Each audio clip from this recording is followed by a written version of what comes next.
back to the Tea with Jenny, and today I have a very special guest. You may have heard of her, Eliana Ghen. Thank you so much for being on the Tea with Jenny. Thank you. And sharing your very special mugs. I love it. So are you ready to spill the tea? I'm ready. Okay. I'm ready for the tea. So if you haven't heard of her, which I don't know what's wrong with you if you haven't, but Eliana is an actress. She's been featured on Netflix. She is an acting coach. She is a filmmaker. And of course, she is a content creator on TikTok. And she just hit 5 million followers on TikTok. So congratulations for that. Thank you. So I want to get to know, for especially the people that have not gotten to know you yet, how did you get started on this? Like, when was the moment in your life where you were like, I want to be an actor? Like, that's what I want to do. Once upon a time. I was 12. Way back when. Yeah, way back when. I was 12 and I saw Harry Potter and I was like, oh my God, that world. No, I think I was like 9.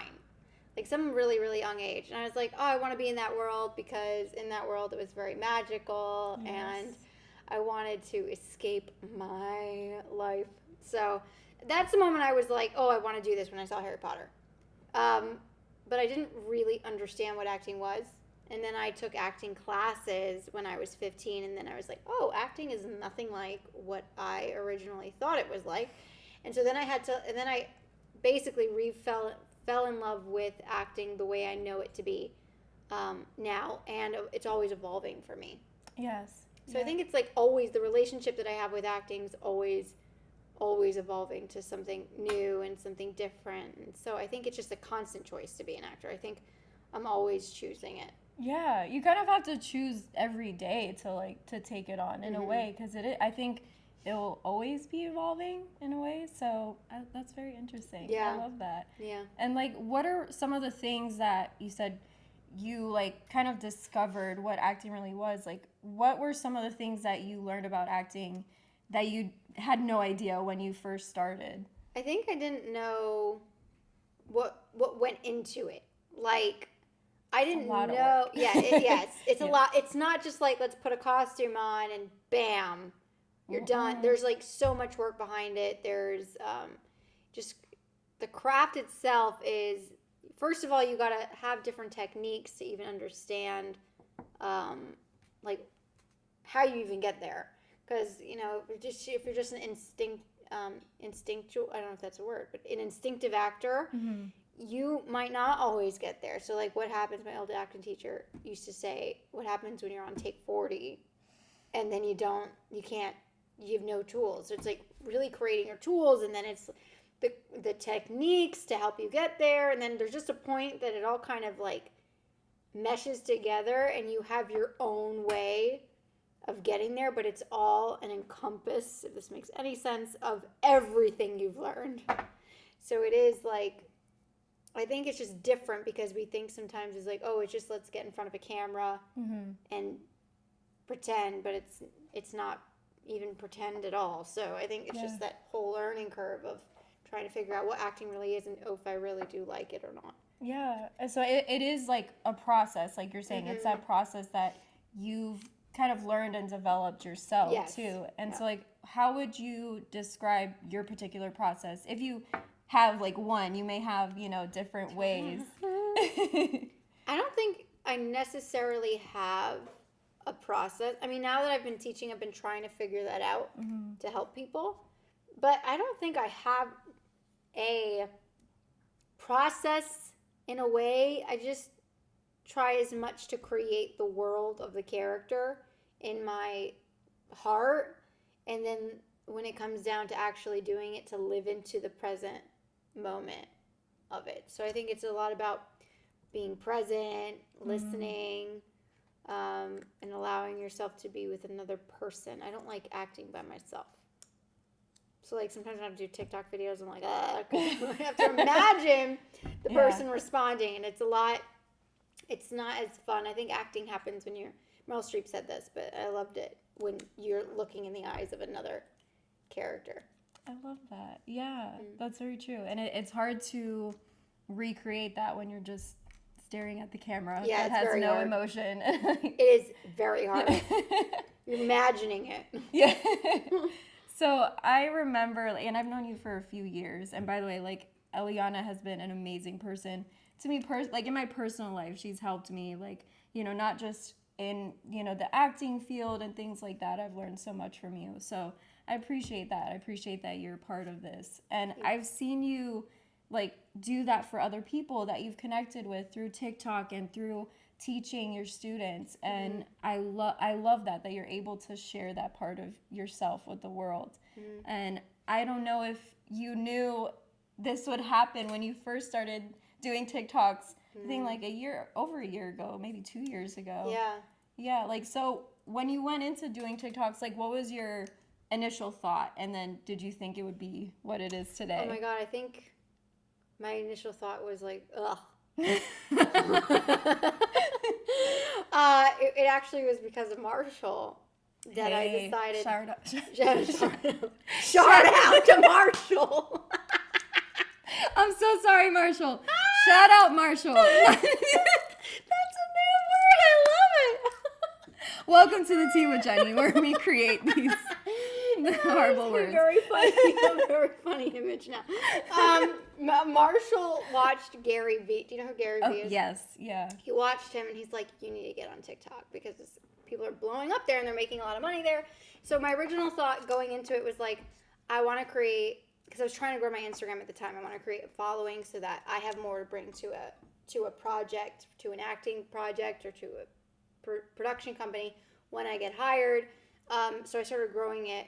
But I remember me and Marshall right before bed, we were growing at like, I think like when I started doing the acting challenges, which were You Are the Blue Line, because before I joined that, before I created that, there was no voice. Actors weren't using their voice in the app. It was all like music video acting or silent film. So then when I started doing music videos, when I started doing that, it blew up, and I thought it wasn't going to do well. And then I started growing at a rate of like 20,000 follows a day when they were blowing up. And I remember Marshall and I, before that, we were growing at like, I think maybe 4,000. We're like, how long will it take for us to get to 1 million at this rate? And we calculated like 6 months. I'm like, oh, cool. Can you imagine when we're at 1 million in like 6 months? And not only, 1 week later, we started growing that like almost sometimes up to 70K a day. And then I hit 1 million within like 2 months, and then I hit 2 million within another month. And then after that, it's been steady, like a steady growth. And there's sometimes I grow very fast, and sometimes I don't. But I did not know that I would end up here this quickly. Yeah, it has it now at 5 million. 5 million. That's amazing. That's amazing. Yep. And then YouTube's growing, and Instagram's finally growing. It took forever to grow on Instagram. Instagram's hard. Yes. Yeah. Because I remember, like, when you started this journey, like, discovering, like, okay, how can I grow the Instagram? And it's funny how, like, now on TikTok it's 5 million. Yeah. And we're still, like, slowly growing on the Instagram. Because I stopped Instagram completely because I was so annoyed with it. But now everyone's trying to compete with TikTok. So the reels are amazing now. At first I was, like, losing followers by posting reels. But Chris Barnett, who's one of my also big creator on TikTok, was, like, doing really well with the reels. So I was like, okay, I'll keep trying them. And so now, like, one of the reels I got was like 22 million or something on a reel. Awesome. That's awesome. So reels, and then what's helping me grow on YouTube is also the shorts.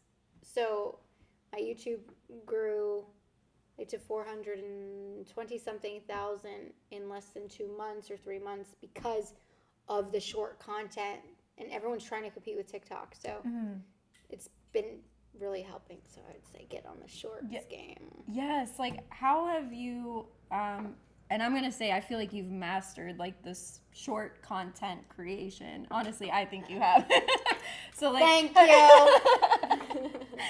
So, like, how did you come to that? Like, what has been your process with that? Like, creating these short stories and, like, the short form content. I think it can be a challenge to tell a story in such a short amount of time. It really is. It was a very big learning curve, I think. And some writers, that create content, I give them a lot of pointers when it comes to writing for TikTok. You can't just write a minute because no one's going to sit there and watch it for a minute. And if they do, you're real lucky. But the chances of them watching, it's all about watch time. So I'm making like beginning, middle, and end, story arc, and then a cliffhanger within 24 to 30 seconds. Wow. And it's hard. It's easier now because I can understand it a little bit more, but it has to start with a bang. That's given. If it doesn't start with a bang within the first 2 seconds you hook someone, it's over. So like what they're seeing, what they're hearing. So the series that recently did really well for me, and Chris Barnett, was a series that I created originally, was a Gilmore Girls scene, and it was a very, very simple scene of them having like a love conversation, cutesy. And everyone was doing this trend, and I was like, I'm bored with this trend. Because I was doing it. It wasn't doing well for me. I'm like, what if I'm bloodied up having this beautiful conversation on the phone and putting a body in a dead body in a bag? You're like, let's just make it go as dark as possible. Make it go as dark, exactly. Make it go as dark as possible. And then it got such good reviews. And then me and Chris created this series, and then he got like 12 million. Now it's like 20 million views now on his, or 16 million, whatever it is. And it was because, one, they see blood. They're like, ooh, what is this? Two, they're hearing like, oh my gosh, hi, how are you? And it's a normal conversation. And so it was really interesting to watch. And then recently we did another one because I was like, Chris, let's take it down to be a normal, wholesome thing. Because we can't just keep giving people blood because they're going to get annoyed with it. So he's like, okay. So now this one starts immediately with closing my eyes, and I'm going to look at you in 3, 2, 1. And I open my eyes, he's in a tux, and it's his wedding. So, and then, it's like, and then I look like almost like taken by him, and then it goes into a flashback, then it comes back. So immediately, within those 30 seconds, 1, we're at a wedding. 2, the best friend, the best friend's in love with the brother of the bride. That could be another one. The brother of the bride. That could work. My sister's getting married to the man I love. Right. And I'm best friends with the man I love. So immediately you're in this love triangle of, oh no. Yeah. So the writing is complicated and very quick. It has to be. Yeah. Otherwise it's not interesting. Yeah, because they're introduced to those characters in the scenario, like right away we understand like what's happening, and it is through your acting, it is through the writing, and of course the way you edit it, everything like that. So I think that everyone can learn a lot from the way that you tell a story in these short form videos. Yeah. I love it. So and you've been teaching classes, right? So you've become like an acting coach as well. And I see when she goes live, I see like all these people like, oh my God, Eliana, like, and I love it. I love, because like I love the impact that you are making on all these people's lives. And with that, do you feel like you have pressure to be kind of like a role model to your followers in a way? I don't feel pressured. I feel like I'm just who I am, and naturally I feel like I am a good role model to them. So I don't have pressure to have to be somebody else or look different or feel different or anything, because I think I've worked a lot on myself to love who I am and to know that that person is a great role model for people. Yes. And I think that's a big part of it, is like, so then it's like, no, I am good for them. Yeah, you're not pretending to be someone else. Like right. You're authentically yourself, and right. and I think that's why so many people are drawn to you, because like they feel that authenticity, and like you are who you are, and I love that. And sometimes that's hard to find in this like made up society of like trying to look perfect online. So I think that's great. I don't care about looking perfect. You'll see boogers in my nose. In some videos, and Marshall's like, Eliana, you have a booger in your nose, right? And I was like, Marshall, I don't care. Just post it. I'm not doing it again. They'll live with the booger. But that's a great point. That's a great point because a lot of people, they want to post like what's perfect. It has to be perfect before the world sees it. And like that stops us. Like even for me, like it stops me from putting work out there because I think like even from, you know, whether it's a filmmaker's perspective or an actor's perspective, like I want the work to be perfect because you know what, but people are going to see it. Exactly. But nowadays it's like just do you and just do you, boo boo, and that's what you know. Even like there's sometimes I post on TikTok and I'm like, I do not like what I did, but I don't feel like refilming it. And for TikTok, it's fine. There's plenty of other videos I did well in. So I think that does come to a point where it's like you have to be gracious to yourself. Yeah. And kind. Because you're not going to be perfect every single day. You're going to have days where you do 500% and you're going to have days where you do 100% and you're going to have days where you do 5%. And that's okay. Yeah. And I think a lot of the times that, like when I was in clubhouses on, they're always like, oh, I'm afraid to post. I don't know what to post. I'm like, well, you just got to post. Because you could be afraid forever and that will stop you. Like I have, like my friend Chris Barnett, he told me he's like a perfectionist and it stops him. I'm like, well, if you're a perfectionist, then chances are you're not going to get things done. And being a perfectionist as an actor is not cohesive. Because it's the imperfections, the organic things that come out of a problem. Like I know I had an audition where I totally choked in and I coughed. And I just like swallowed it and I continued. And it impacted the story. And I sent that. Nice. But I wasn't thinking, let me choke on my saliva right now. You like rehearsed the. Yeah, it just was joking. So I could have been like, okay, it's cut. And I was like, no, I'm just gonna use that.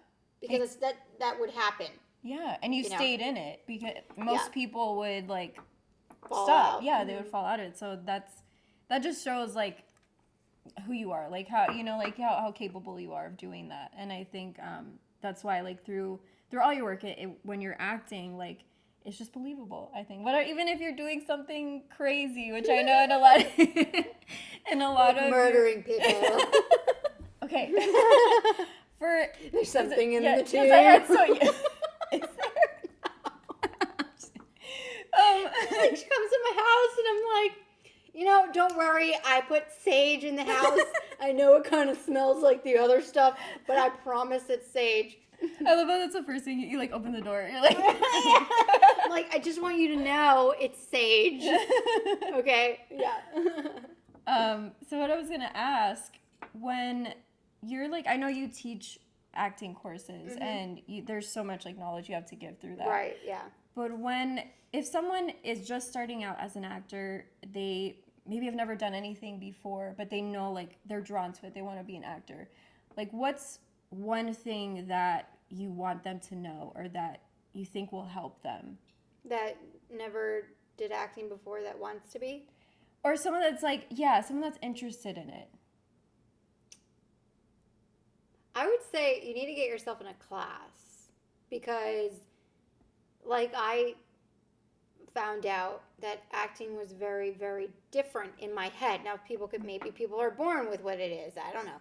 But I think that how do you know you like something if you've never tried it? Let's say they are creating TikToks and they love it. Like let's say they're basically acting in their TikToks and they want to do something more. They want to go bigger. Like I want to be in a film. Or even if it's like, project with friends. What advice would you give to them? I would definitely get into classes. No, that's like a given. I mean, you can't be an Olympian if you don't train. It just doesn't work. So it wouldn't make sense. Sometimes I see acting on television. I'm like, I don't know why they hired them, because their production value is so high, but the acting value is quality is just really, it's low. So I don't understand. Like maybe these people are known. I don't know how they found them, but if you're like somebody that's doing and you love TikTok, if you really want to be an actor, you got to train to be an actor. You don't just wake up and be like, I'm an actor because I've done some TikTok videos. Like being an actor is a title that you should gift yourself when you've put in the work to get it. So it's kind of like you give yourself it. Because I didn't call myself an actor when I first started. I would never call myself, I wouldn't say I'm an actor until I felt in my heart that I earned that title. Yeah. Which was after I went to school for years and I was doing it for years and then I got paid to do it. And after that, I was like, oh, I'm an actor. Yeah. But, I mean, I'm still always a student. Absolutely. Yeah. And I think that's the biggest thing. So it doesn't matter. I remember when I had a choice between going to LA and starting to audition or going to school in New York and training. And I remember my dad asked me, and I was like, I want to go to New York because I want to train because I want to be great. I don't want to be an actor that goes and just doesn't know what they're doing, or because I loved acting because I loved being in whatever I was creating. Not for the fame or for the lights, because when you actually get to set, all that stuff, okay, it's flashy, shiny for like a few seconds. But most of the time, you're sitting down, you're waiting, you're not really working most of the time. So you have to love the craft so much that those few moments you are on screen is magical and happy, like a happy place for you to live in. And all the other stuff off screen could be nice too, but if you're going to do it for the glam and the glitter, don't be TikTok famous. It's way easier.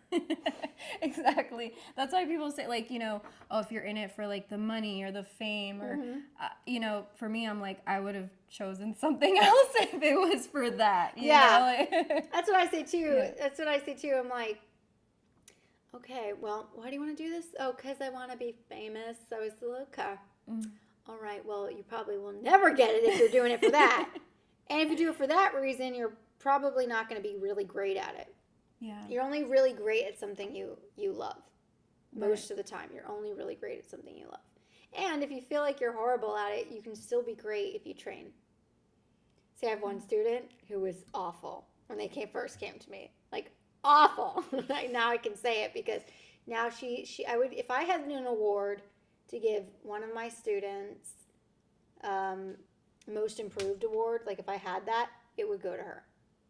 Because where she was 6 months ago, and you know who I'm talking about, to where she is now is such a ginormous improvement that she's unrecognizable to who she was before.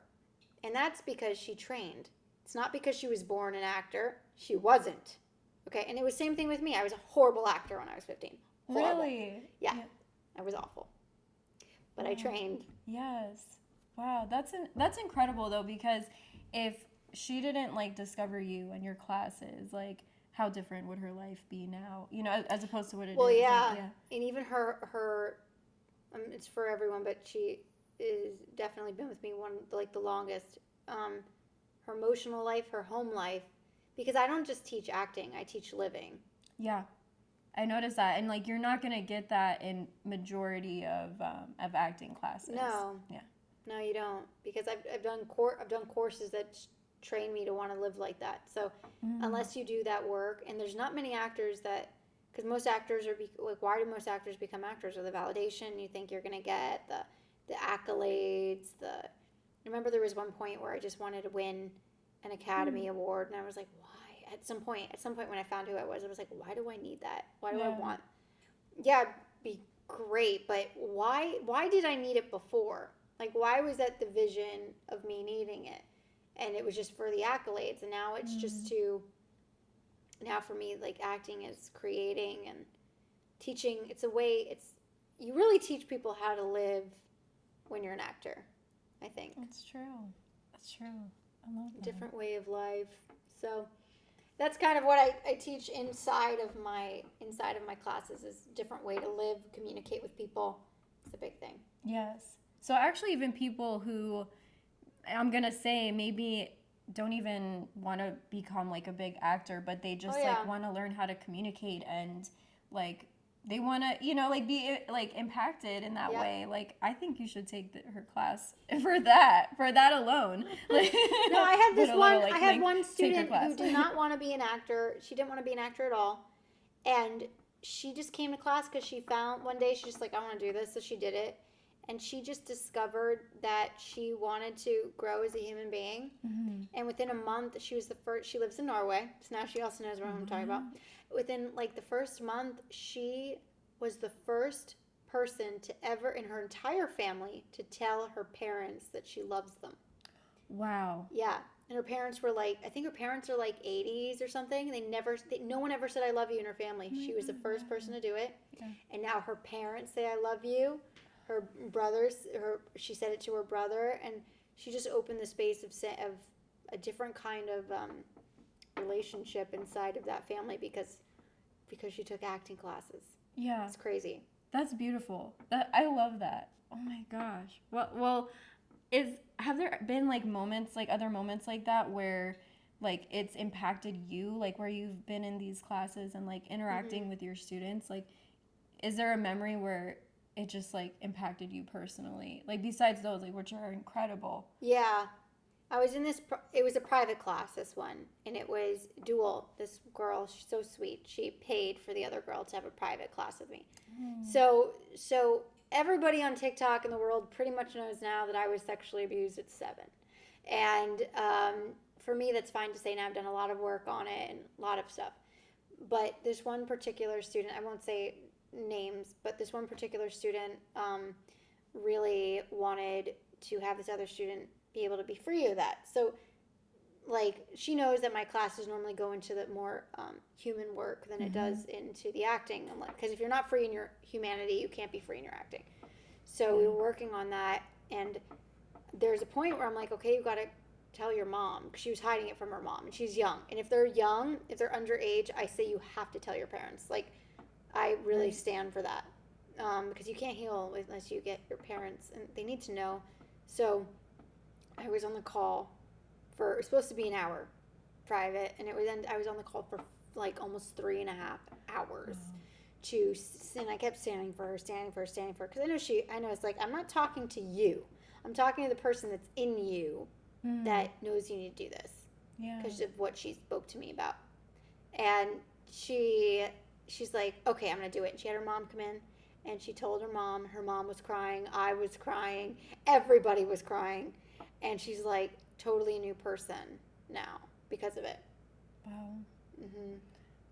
Thank you for like sharing that, and just the work that you do like for people like that. Like you really like transform lives. And can you, if you want to, can you share a little bit about the work that you had to do to get to where you are now, where you can help other people in that way? Yeah, I mean, I swept my abuse under the rug for 11 years. I didn't tell. The only people that knew was my mom, my dad, and my childhood therapist. That's all that knew. And then after 11 years, I had this boyfriend who broke up with me, and I went down a really long rabbit hole. And I was in an enormous amount of pain. Like it was not even normal to be that upset over somebody for 2 years. It was like 2 years of me becoming a stalker, trying to figure out what happened. You know, like legit, Bloody Mary. I became a legit stalker. Like looking back at it now, and I was like, good Lord. I'm like, I would have run for the hills too.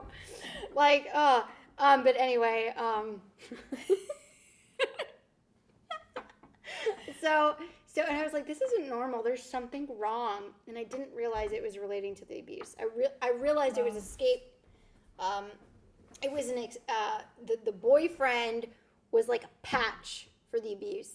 And then when he left, it ripped the wound open, because the wound was kind of like all like not healing, just scabby. Ripped it open, and then it was bleeding, and it wouldn't stop bleeding theoretically. And I got help. Eventually, my mom drove me up to a counselor's office, and I was so against therapy, and I don't know why. Because when we were little, we tried to go, and we're like, She drove us up there, and I'm like, I'm not getting out of the car. And my mom's like, if you don't get out of this car right now, I'm leaving you on the side of the road. And I was like, okay. And I walked out, and I went, and I did this therapy session. I was like, oh, this isn't bad. I'm like, why did I make this such a big deal? I guess because people don't like to admit that they're wrong. Mm-hmm. And after that, I started getting therapy. And therapy was kind of helping me feel better, but it didn't really make the difference. And what made the difference is when I went to Landmark, which is a program, Landmark Forum. And that's how I met Marshall months later. But that freed me so much. And years later, I messaged that guy, and we spoke on the phone. We got it complete. And I was like, I'm so sorry that I didn't give you the space to just be, heal and just be done, because he was done. And then I just got that why I did it was because of the abuse that I had. But it wasn't even the abuse. Like, if I actually looked at everything, it wasn't the abuse that gave me the problem. The problem was that the abuse happened, and I said there's something wrong with me. Mm-hmm. And there's something wrong with me was the problem, not the event. It's never the event. I just bruised my leg yesterday, and I was like, why do I have a bruise on my leg? I don't even know how I got the bruise. There's something wrong with me. Right. Yeah. Right, yeah. Exactly. So it's never the event. It's just what we say about the event at the end of the day. Yes, absolutely. So a lot of times, like, actors don't really do this work, that you have this internal work. No, they don't. That before you can take on becoming another individual, really. Which is so important. So I'm really glad that you shared that and are sharing this work, like, with so many people, because even for myself, for other actors, like, it's so important to have that work done in yourself before you even get into this industry, because there's a lot of rejection, there's so much involved, and if you're not okay with that, okay with yourself first, it can eat away at you. Even where you're at now, do you ever experience, do you ever doubt yourself, do you ever doubt your abilities? All the time. I mean, it's less. I mean, so there's always that question in your mind as an actor, can I do it again? It's the craziest phenomenon, but you get to a point when you're acting, and sometimes you get to really amazing points, and then you ask and you question, oh my God, am I going to be able to do it again? It's like a weird thing when it's proven 100% of the time you can do it. Yes. 100% of the time it's proven. You've given yourself the evidence that you can do it over and over again. Will some days it take longer? Yes. Well, some days will it be easier? Yes. Well, some days it will be super easy? Yes. Well, some days it will be very hard? Yes, but you can do it every single time. So I think that it's just a natural human phenomenon to be to question and to worry, because we're thinking about the future. But it's also I think it's also kind of gracious in a sense, because it's with the people. Oh, okay. Yes. She has a clubhouse to get to, so we're wrap it up. No, I'm just kidding. Let me quickly calm down this tea. But thank you. If there's anything else quickly you'd like to share with the audience that you would like them to know. What I would like you to know is, don't be afraid to look ridiculous. I look ridiculous 9 times out of 10, maybe 11 times out of 10. And I feel like that's my best quality. Because again, it goes back to not really caring what people think. Yes. And as an actor, you can't. If you care about what they think, how are you going to be on set? You just gotta start doing crazy things in public, and then you'll get over it.